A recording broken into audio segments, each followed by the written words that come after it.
दोस्तों, छलावा एक ऐसे जीव को कहा जाता है जो रूप बदल सकता है और वो चालाक भी बहुत ज़्यादा होता है।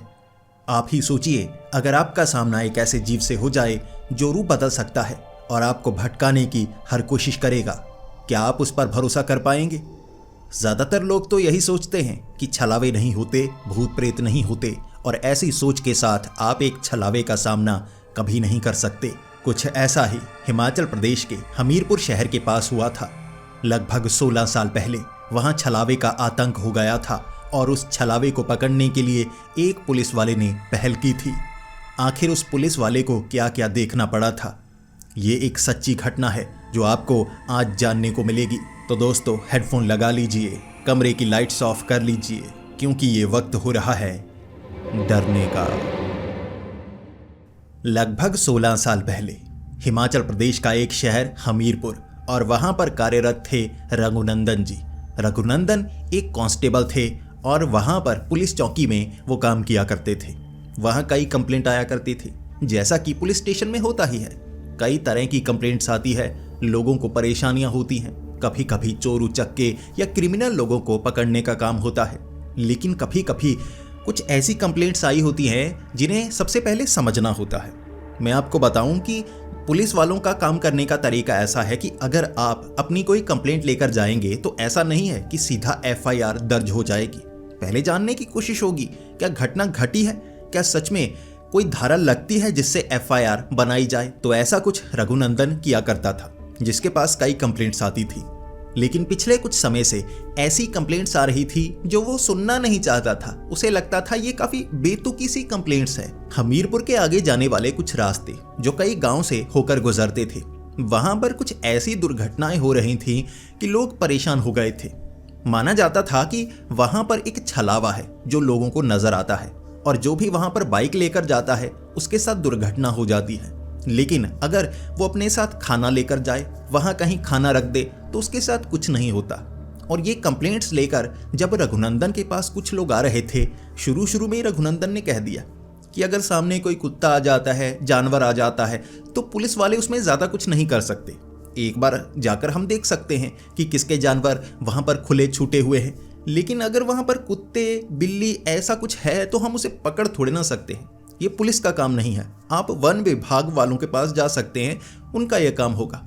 लेकिन लोग इतना ज़्यादा परेशान हो चुके थे कि वहाँ उन्हें खाना रखना पड़ता था, और कई लोगों ने छलावे को देखा भी था।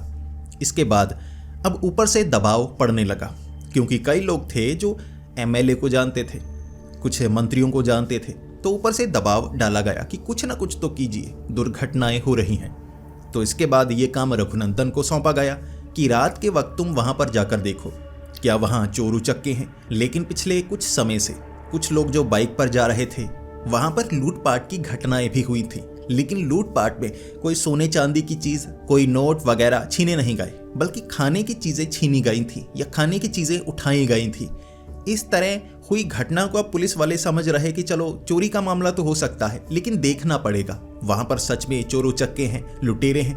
आखिर ऐसी बेतुकी सी घटनाएं क्यों हो रही हैं? रघुनंदन रात के वक्त अपनी बाइक से वहां पर राउंड लगाने वाले थे, और उन्होंने अपने सीनियर से परमिशन ली थी कि दिन के वक्त मैं यहाँ छोट-मोट काम करूंगा, क्योंकि रेस्ट भी तो करनी पड़ती है। अब रात के वक्त मैं जागूंगा, ज़्यादातर ट्राई करूंगा कि राउंड लगाऊंगा और वहां से निकलकर देखूंगा कि क्या होता है जिसके कारण ऐसी घटनाएं हो जाती हैं। तो उस रात रघुनंदन जी लगभग 9 बजे बाइक से वहां आसपास के गांव में राउंड लगाने वाले थे और देखने वाले थे जहां सबसे ज़्यादा घटनाएं होती हैं, वहां क्या चीज़ है जो घटना को आकर्षित करती है। बाइक से 9 बजे वो निकल रहे। अब लाइट बिल्कुल नहीं थी, और वादियों में ऐसा ही है। स्ट्रीट लाइट्स शहर के आसपास के इलाकों में होती है, लेकिन वादियों में कई जगह छोटे छोटे गांव हैं, वहां पर स्ट्रीट लाइट्स नहीं होती। और पहाड़ों में छोटी सी गलती भी आपकी जान ले सकती है। इसीलिए वहां कहा जाता है कि अगर बाइक है, गाड़ी है, तो धीमी चलानी चाहिए। इसीलिए रघुनंदन भी अपनी बाइक को धीमा ही चला रहे थे। तो जब वो बाइक चलाते चलाते एक मोड़ पर पहुंचे, को घुमाने वाले थे, आगे एक कुत्ता आ गया। अब एकदम से सामने कोई आ जाए, आप भी घबरा जाएंगे ना, और ऐसे कोई कुत्ता बिल्ली सामने आ जाए तो हम उसे बचाने की कोशिश करते हैं। अब कुत्ता सामने आ गया, जैसे ही रघुनंदन जी ने बाइक एक तरफ की, कुत्ता उस तरफ आ गया, तो वो बाइक को संभाल नहीं पाए और एक तरफ वो गिर गए। वहां पर कोई खाई नहीं थी, जहां वो गिरे वो सड़क पर ही गिरे थे, लेकिन कुछ चोट यहाँ पर भी लगी थी और कंधे पर भी थोड़ी सी जैसे चोट लगी। फिर वो परेशान हुए क्योंकि कुत्ता इतने में भाग चुका था और वहां एक तरफ खाई थी तो कुत्ता वहां से नीचे की तरफ चला गया। अब कहीं से निकलने का कोई रास्ता होगा, और मन में बुड़बुड़ाने लगे कि कुत्ता पता नहीं कहां से आ गया। मुझे तो बड़ी परेशानी हुई। अगर बाइक एक तरफ चली जाती ना, हो सकता है मैं सड़क से नीचे गिर जाता। अब आगे से कुत्ता बिल्ली सामने आए ना, मैं बाइक को ऊपर चढ़ा दूंगा, ऐसे घुमाने की कोशिश नहीं करूंगा। जब हम बाइक को इधर उधर ज्यादा करते हैं उससे हैंडल ज्यादा घूमता है और गिरने के चांस बढ़ जाते हैं। रघुनंदन जी ज्यादा चोट तो नहीं खा चुके थे, फिर भी उन्हें लगा कि चलो राउंड लगाता हूँ, आगे से ध्यान रखूंगा। अब यहाँ कुत्ता सामने आया है। मुझे लगता है ऐसे ही जानवर सामने आ जाते हैं और दुर्घटना हो जाती है। रघुनंदन जी ने फिर बाइक उठाई, आगे कुछ गांव में वो घूमते रहे। अगले दिन जब वो वापस पुलिस स्टेशन पहुंचे तो वहां जाकर उन्होंने बताया कि इस तरह से मेरे साथ घटना हुई। कई जगह मुझे लगा झाड़ियों से आवाज आ रही है, कुछ है, जानवर हो सकते हैं। अब झाड़ियों में मैं खंगाल थोड़े ना सकता हूं, लेकिन एक बार कुत्ता मेरे सामने आ गया। उन्होंने अपनी चोट दिखाई और इंस्पेक्टर को यह बताया कि ऐसे कुत्ता, गाय, भैंस आ जाते होंगे तो जो बाइक चलाने वाले हैं वो घबरा जाते होंगे, जिस कारण उन्हें चोट लगती है। अब कुछ लोग होते हैं जानबूझकर पब्लिसिटी लेने के लिए कि नहीं छलावा आया है, भूत आया है, ये है वो है, कहानियां सुनाने लगते हैं। लेकिन इंस्पेक्टर ने कहा था तुम ऐसा करो 10-15 दिन राउंड जरूर लगाओ, उसके बाद कह देंगे कि हम राउंड लगाते हैं, चेक करते हैं। अब रात को एक पुलिस वाला लगातार घूमता रहता है, अगर घटना हुई तो वहां तुम चेक कर लेना। तो रघुनंदन जी ने कहा चलो ठीक है, ये काम मैं कर सकता हूँ। अगले दिन फिर से अपनी बाइक पर वो वहीं से राउंड लगा रहे थे। अब जैसा वहां पर बताया जाता था कि एक छलावा है और भूत प्रेत भी हो सकते हैं, आपको हमेशा आपके साथ खाना रखना है। खाने को टांग कर रखिए। जहां पर आपको घबराहट होने लगी, आपको लगे कि कुछ भूत प्रेत आपको नजर आ रहे हैं, कोई दुर्घटना हो सकती है, वहां पर आप अपने खाने को फेंक दीजिए और वो जो जीव है ना, आपके खाने को लेने के बाद आपको नुकसान नहीं पहुंचाते, आप बड़े आराम से वहां से निकल सकते हैं। लेकिन रघुनंदन ने अपने साथ कोई भी सामान नहीं रखा था। उनका मानना था कि ऐसे बढ़ावा नहीं दे सकते, अगर वहां कुछ है तो हम खाना फेंकेंगे, इससे उन्हें बढ़ावा मिलेगा। हो सकता है बंदर हो, पहाड़ों में ज्यादातर बंदर तो होते हैं ना, ऊपर से हमला कर देते हों और लोग बेवजह ही छलावा है मारकर चला गया। लोग बेवकूफ हैं, ऐसा रघुनंदन जी कह रहे थे। रात के वक्त वो अपनी बाइक से जा रहे, एक बार दुर्घटना हो चुकी थी, दूसरी बार बाइक को उसी मोड़ से निकाल रहे, वही कुत्ता सामने आ गया। रघुनंदन जी ने इस बार थोड़ी सी बाइक घुमाई कि थोड़ा सा हैंडल घुमाता हूं, एक तरफ से निकल जाऊंगा, तो वो कुत्ता जानबूझकर जैसे उस तरफ हो गया। ऐसा लग रहा था जैसे वो कुत्ता जानबूझकर एक जगह था, जब वो बाइक घुमाएंगे तो बिल्कुल सड़क के एक किनारे से निकलेंगे ना, तो वहीं पर वो बैठा हुआ। अचानक जब रघुनंदन जी डरे तो दूसरी तरफ वो हुए, दूसरी तरफ भी वो कुत्ता आया बड़े आराम से, बिना डरे। इसके बाद रघुनंदन जी ने क्या किया, हैंडल को ज्यादा घुमाया नहीं। पिछली बार चोट लग चुकी थी, इस बार सावधान थे, उसी जगह से तो निकल रहे थे। बाइक उन्होंने ऊपर चढ़ाने की कोशिश की, जब करीब से निकाल रहे वो कुत्ता बड़ी तेजी से खिसका, वो कुत्ता बच गया। रघुनंदन जी ने थोड़ी ब्रेक लगाई, पीछे मुड़कर देखा, कुत्ता मौजूद नहीं, कुत्ता खिसक चुका था इतने में। वो कुत्ता तो बच गया, अगर बाइक उस पर चढ़ती बचना मुश्किल था, ज्यादा चोट लगती, लेकिन चला गया पता नहीं कहां। अब कहां से यहां पर कुत्ता आता है और कहां चला जाता है, रघुनंदन जी को पता ही नहीं चला। लेकिन उन्होंने ऊपर चढ़ाने की कोशिश तो पूरी की थी कि सारी समस्या खत्म हो जाएगी। फिर वो थोड़ा आगे बढ़ने लगे। अब आगे वो धीमी बाइक चला रहे थे, पता नहीं दोबारा ऐसा कुत्ता बंदर कुछ आ जाए तो मैं बाइक धीमी चलाऊंगा, सामने कोई आ भी गया ना तो ब्रेक लग जाएगी, इतने में कोई गड़बड़ नहीं होगी। तभी एक जगह उन्होंने देखा कि एक पेड़ के पीछे ना एक आदमी बैठा हुआ, ऐसे छिप छिप कर बाहर की तरफ देख रहा। अब बाइक की लाइट उस तरफ पड़ी थी, वो बाइक का हैंडल पूरा उस तरफ तो घुमा नहीं सकते थे, तो एक तरफ से लाइट पड़ रही। उन्हें घबराहट होने लगी कि कोई ना कोई तो है जो पेड़ के पीछे छिपा हुआ है, हो सकता है मुझ पर हमला कर दे। अब इतनी कंप्लेंट्स यहाँ से आ चुकी थी तो वो थोड़े सावधान हुए, बाइक को धीमा किया, एक जगह रोका। अब वो पेड़ आगे था, उन्होंने पहचान कर ली, पुलिस वाले थे ना। एक तरफ से बाइक को रोककर हैंडल उस तरफ किया, पूरी रोशनी उस तरफ थी, वो जो भी था पेड़ के पीछे छिप गया। रघुनंदन जी ने कहा तू जो भी है बाहर निकल, देख मैं कुछ नहीं करूंगा, लेकिन तुझे बाहर तो आना होगा। वो जो भी आदमी था वो बाहर नहीं निकल रहा। रघुनंदन जी ने बाइक एक तरफ लगाई और फिर कहने लगे देख बाहर तो तुझे आना होगा, अगर तू बाहर नहीं आएगा तो मैं तेरे पीछे आऊँगा, और पीछे तुझे पता है खाई है, पीछे गिर जाएगा, बाहर आ जा। वो बाहर नहीं आया। रघुनंदन जी को आया गुस्सा, एक दो गालियाँ निकाली कि बाहर आ जा, देख मैं पुलिस वाला हूँ, पुलिस तेरे पीछे पड़ जाएगी, बचना मुश्किल होगा, बाहर आ जा। ज़्यादा कुछ नहीं कहूँगा, बस कुछ पूछताछ करूँगा। वो बाहर ही नहीं आ रहा तो रघुनंदन जी को लगा कि एक बार देख कर आता हूँ। रघुनंदन जी जब उस पेड़ के पास गए, पेड़ के पीछे से वो नीचे की तरफ भागा। अब वहाँ से एक छोटी सी पगडंडी बनी हुई, पगडंडी यानी कि खाई तो थी लेकिन पेड़ों के बीच से ऐसे छोटा छोटा रास्ता। रघुनंदन जी नीचे उसी रास्ते से उसके पीछे पीछे। अब रघुनंदन जी के पास एक टॉर्च थी, टॉर्च की रोशनी मार रहे, उसका बचना मुश्किल था। उसने सफेद रंग के कपड़े पहने हुए थे और एक जैसे नारंगी रंग का कुछ लपेटा हुआ था। यहाँ से वो आगे भाग रहा, रघुनंदन जी पीछे पीछे। काफी जगह वो घूमे और उसके बाद पेड़ ज्यादा थे, जंगली इलाका था पहाड़ी के बीच में, तो पेड़ों के बीच से वो कहाँ निकल गया पता नहीं लगा।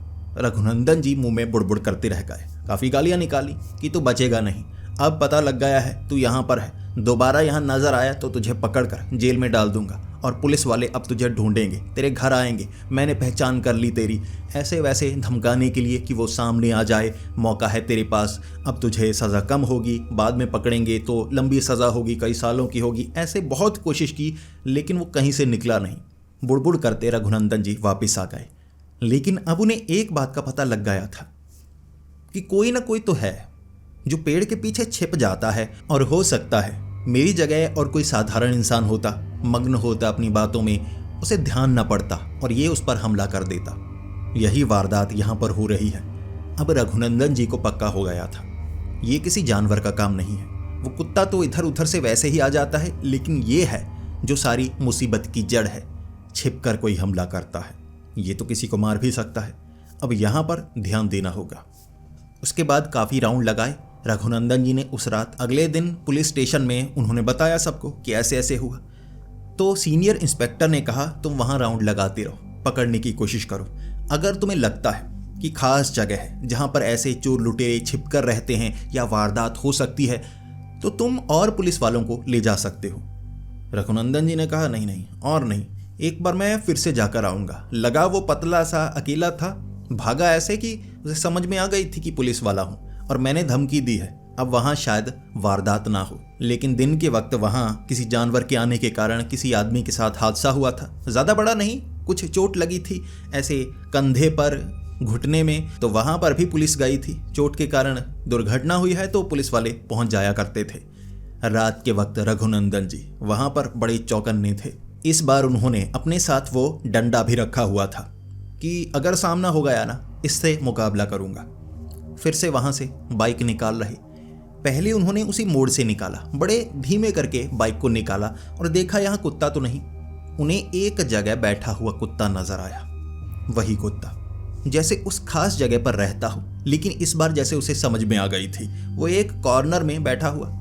अब उसे क्या ही कहना, जानवर है, बेचारे जानवर ऐसे बीच में आ जाते हैं। तो जो रघुनंदन जी थे वहाँ कुछ समय के लिए बाइक रोकी, उसे भगाने की कोशिश की कि भाग जा, बेवजह सड़क के बीच में आता रहता है, या तो ये मारा जाएगा या किसी और को मरवा डालेगा।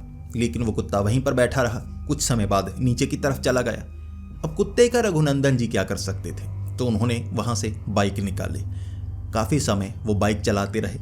बाइक चलाते चलाते अब उस खास जगह पहुँचे थे। ये कुछ 2-4 घुमाव थे। एक पहाड़ी से नीचे उतरने का रास्ता था, आगे एक पहाड़ी पर गांव था।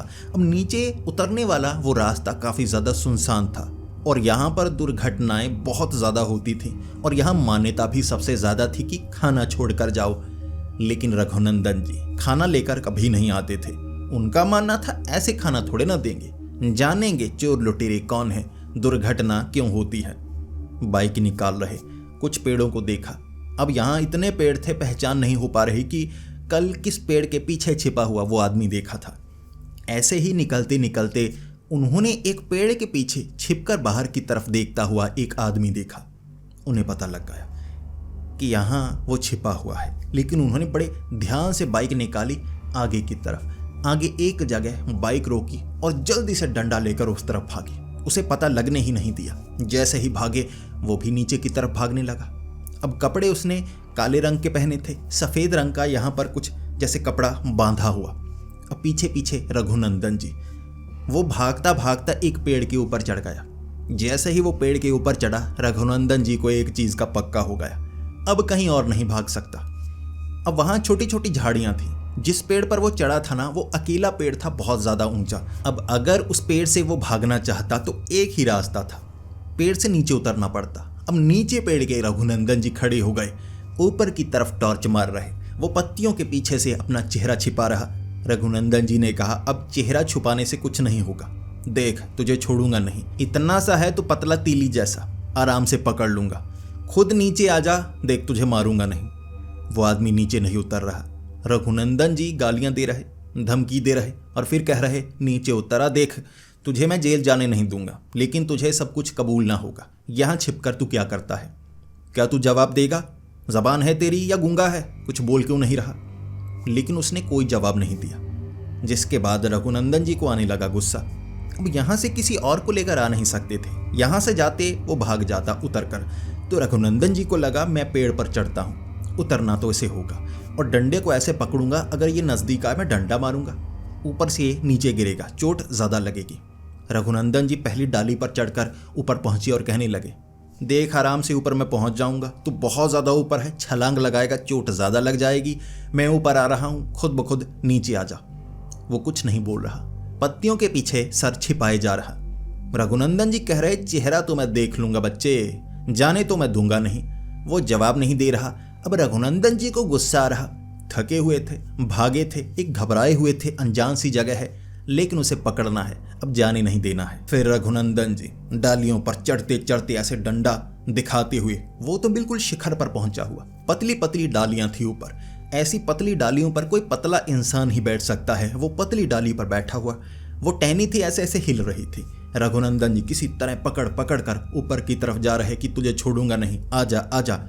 उन्होंने सोचा था कि करीब नहीं जाएंगे, थोड़ा सा नीचे पहुंचेंगे, उसके बाद ना डंडा मारने लगेंगे, और डंडा मारते मारते जब उसे चोट लगेगी, माफी मांगेगा, कहेगा छोड़ दो, तो खुद ब खुद उसे नीचे लेकर आएंगे, लेकिन करीब नहीं जाएंगे। हो सकता है उसके पास कोई तेज धार हथियार हो, मैं पकड़ने की कोशिश करूं और वो तेज धार हथियार मार दे। समझदारी रघुनंदन जी दिखाना चाहते थे। जैसे ही मोटी वाली डालियों से वो ऊपर की तरफ पहुंचे, वहां पत्तियां ज्यादा थी। अब उन्हें लगा कि वो पत्तियों के पीछे छिप सा गया है। रघुनंदन जी ने जो डंडा था ना, वो ऐसे टहनियों को मारा, पत्तियों को मारा, ऐसे छटाई की। ऊपर कुछ नहीं था, पेड़ बिल्कुल खाली था। वो ऊपर से कहां गायब हो गया, रघुनंदन जी को पता नहीं चला। रघुनंदन जी हक्के बक्के, ऊपर से कहां गया। अब नीचे टॉर्च की रोशनी मारी, एक पेड़ के पीछे छिपा हुआ वो दिख रहा। जैसे ही टॉर्च की रोशनी उस पर पड़ी, वो पीछे की तरफ भागा। रघुनंदन जी ने कहा, रुक रुक, देख तुझे जेल होगी, ये होगा वो होगा, गालियां दी। अब वो रुकने वाला थोड़े ना था। नीचे कैसे पहुंचा उन्हें नहीं पता, हो सकता है छलांग लगाई हो। अब छोटे से पेड़ के पीछे ऐसे सिकुड़ कर छिपा हुआ था, कैसे वहां पर पहुंचा वो जान नहीं पाए। उतरने में समय लगा क्योंकि थोड़ा वजन ज्यादा था। नीचे उतरे बड़ी मुश्किल से, फिर मुंह में बुड़बुड़ करते हुए, इसे तो मैं सबक सिखाऊंगा। दिन के वक्त यहाँ पर राउंड लगाएंगे, देखेंगे आसपास कोई घर है या नहीं। यहाँ पर तो ये छिपता है, कहीं से तो आता होगा। अब रघुनंदन जी ने पुलिस स्टेशन में अपने बाकी साथियों को बताया कि ऐसे कोई आया छिपता है, रात के वक्त मुझे लगता है कोई वारदात करना चाहता है। ऐसा ना हो कि खाना वाना चुराता है, ये तो लोग कहते हैं ना। हो सकता है कोई लड़की के साथ वारदात ना हो जाए, या कोई अमीर इंसान जा रहा हो, ये कुछ ऐसा छीन ले, हो सकता है किसी को मार ही डाले। अब पुलिस स्टेशन में रघुनंदन जी के 2-4 साथी थे। उन्होंने कहा चलो फिर राउंड लगा कर आते हैं, दिखाना कौन सी जगह है। दिन के वक्त, दोपहर के समय, रघुनंदन जी अपनी बाइक पर, वो अपनी बाइक पर उस एरिया में जा रहे। काफ़ी दूरी थी। वहाँ पर जाकर उन्होंने वो जगह दिखाई। वो जगह ज़्यादा भी खतरनाक नहीं थी। ऐसा नहीं था कि खाई थी, नीचे गिर जाएं, ज़्यादा चोट लगे, और आसपास दूर दूर कुछ गाँव थे। अब गाँव भी क्या कहें कि हिमाचल में कई जगह ऐसी हैं जिसे गाँव नहीं कह सकते। गाँव से भी कम कुछ ही घर हैं। कुछ पहाड़ी के ऊपर किसी ने बना लिया, नीचे वाले हिस्से में बना लिया, कई जगह सपाट मिली, वहाँ पर घर बना लिया। अब उसे गाँव नहीं कह सकते। ऐसे इलाके हिमाचल में आपको बहुत ज़्यादा मिलेंगे। अब हर एक घर में जाकर पूछना पड़ेगा, क्या यहाँ से तो वो लड़का नहीं, पहचान तो हुई नहीं थी, पतला शरीर देखा था, चेहरा तो देखा नहीं था। साथियों ने वो रास्ते दिखाए, वहाँ पर पेड़ देखे, जगह देखी, फिर कहा यहाँ छिपकर वो वारदात करने की कोशिश करता है और उन्होंने ध्यान दिया कि वहां पर कोई बंदर नहीं था, जबकि आसपास के इलाकों में बहुत ज़्यादा बंदर थे। ज़्यादातर बंदर उस जगह पर होते हैं जहां पर खाना सबसे ज़्यादा मिलता है। आसपास कोई गांव हो या कोई ऐसी जगह हो जहां छोटा मोटा मंदिर हो तो लोग प्रसाद चढ़ाकर जाते हैं। बंदर वहां बहुत ज़्यादा होते हैं, खाना मिलता है उन्हें बैठे बैठे। यहाँ पर भी कई जगह पत्थरों के ऊपर खाना रखा हुआ था। कुछ पुराना हो चुका था, कुछ गल चुका था, कुछ ताज़ा लग रहा जैसे पिछली रात किसी ने रखा हो।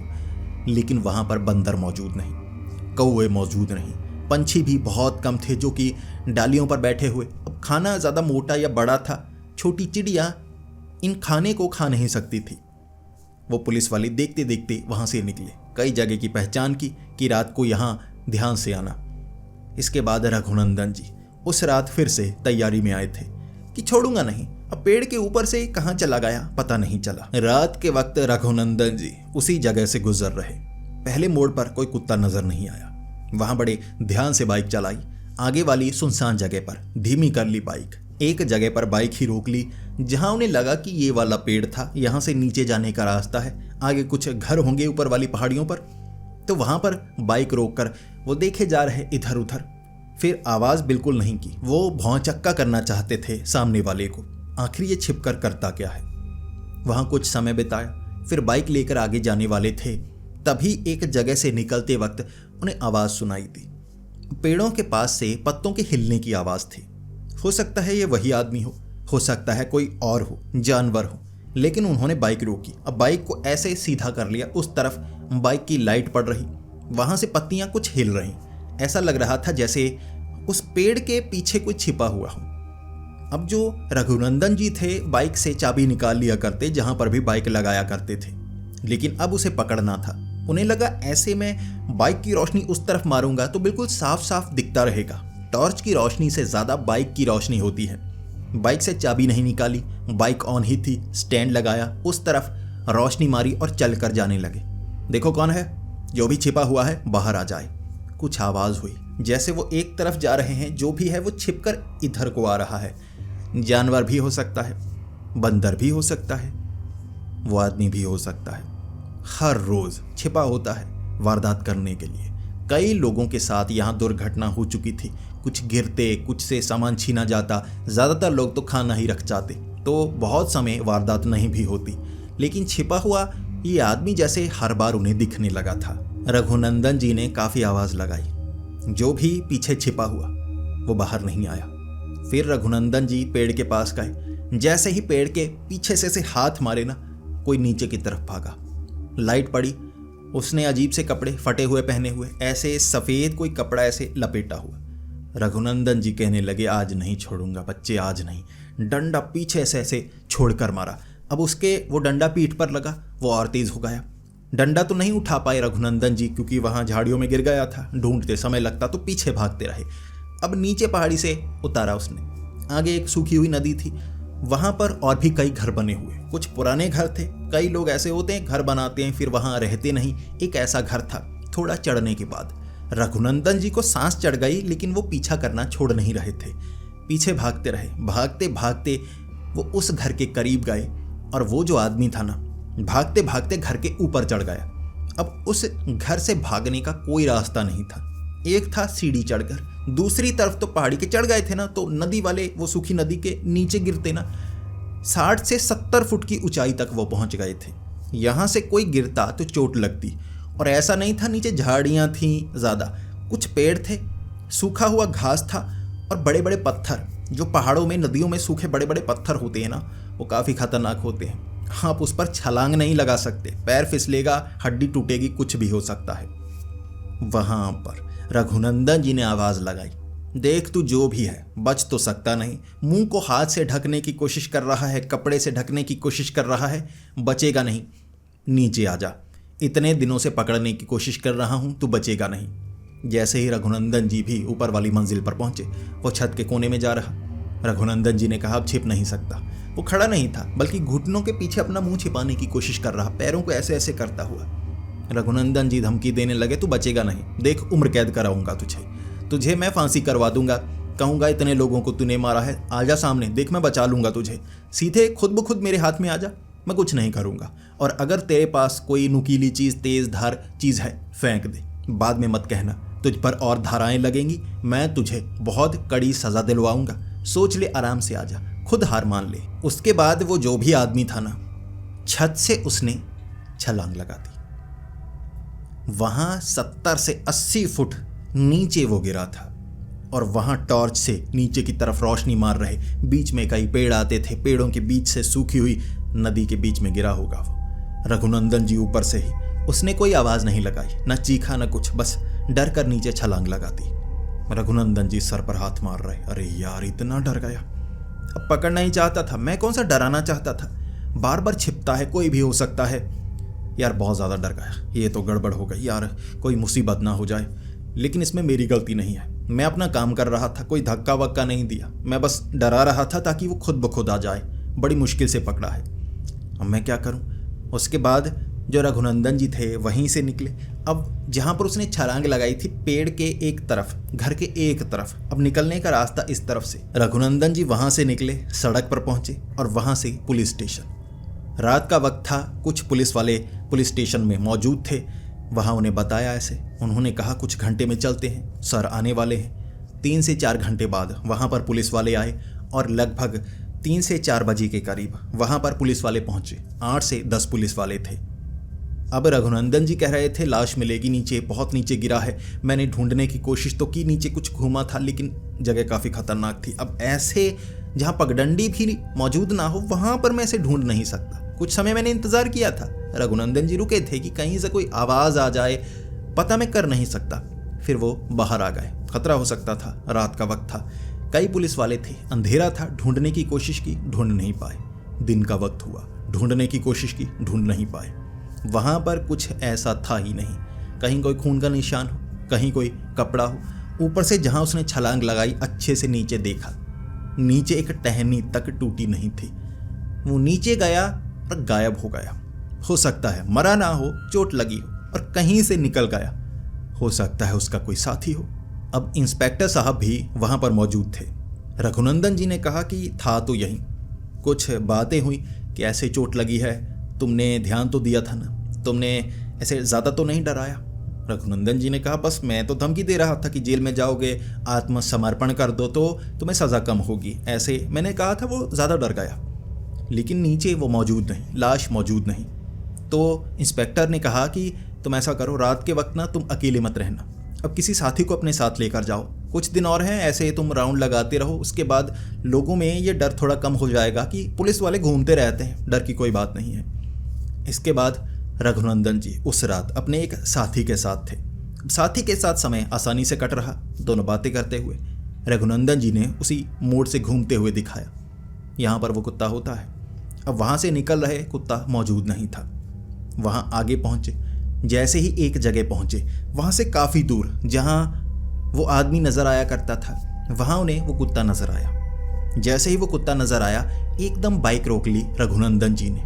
उन्होंने ये दिखाने के लिए बाइक रोकी थी कि ये वही वाला है, देखो कैसे सफ़ेद सा है और काले काले निशान बने हुए हैं, ये बड़ा ख़तरनाक कुत्ता है। ये सामने आता है, डरता नहीं है, ऐसे बीच में आता रहता है, और अगर आप घबरा जाएं, आप जानवरों से प्यार करें तो आप ऊपर चढ़ाना नहीं चाहेंगे बाइक को, तो आप बचने की कोशिश करेंगे। अब इस चक्कर में आपको चोट लग सकती है, ये बड़ा ख़तरनाक है।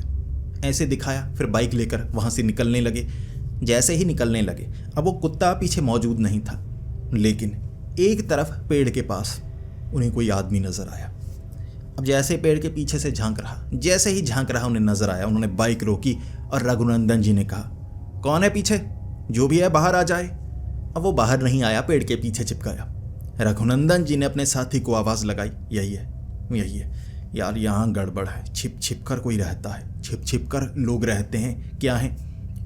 अब जो पीछे आदमी था ना, उसका कोई रिश्तेदार होगा जो यहाँ से गुजर रहा था, उसे कुछ चोट लगी थी और उसने देखा था कोई छीन कर लेकर गया, जैसे खाने की कुछ चीज़ें थी, छीन कर लेकर गया। तो उसने कहा कि यहाँ कोई भूत प्रेत है, छलावा ऐसा कुछ है जो चीज़ें छीनता है, खाने की चीज़ रखो तो नुकसान नहीं पहुँचाता। इसके बाद रघुनंदन जी ने कहा चल चल पकड़ते हैं, दोनों है ना, बचने नहीं देंगे, तो ऐसा कर तू उस तरफ से निकल, मैं इस तरफ से निकलता हूँ। अब दोनों अलग अलग दिशा से गए, भागने की जगह ही नहीं थी, कभी वो इधर होता उधर होता तो नज़र आने लगता। रघुनंदन जी ने कहा, अब बाहर निकला। देख, अब नहीं बच सकता।